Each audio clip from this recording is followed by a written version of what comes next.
An agreement will halt the practice of gunning down coyotes from helicopters and airplanes in parts of California.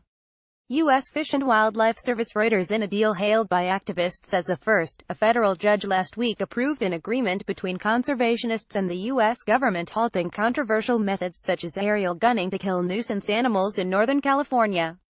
Under terms of the accord, Wildlife Services, a branch of the Department of Agriculture, will suspend for at least 6 years its practice of gunning down coyotes from helicopters and airplanes and using traps to kill creatures in wilderness areas in 16 counties in California.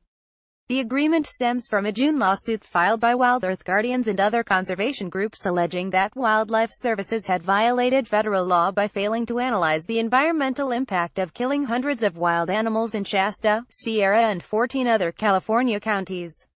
We are working to put Wildlife Services out of the cruelty business by dragging its archaic practices out of the shadows and pushing the program to embrace modern ethics and science in wildlife management, said Michelle Lute, wildlife coexistence campaigner for Wild Earth Guardians.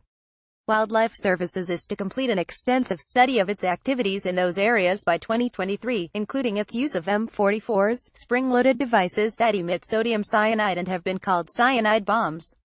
Wildlife Services is at the center of several lawsuits across the West, including some linked to those sodium devices after one placed in Idaho this year to kill coyotes instead temporarily blinded a boy and killed his dog.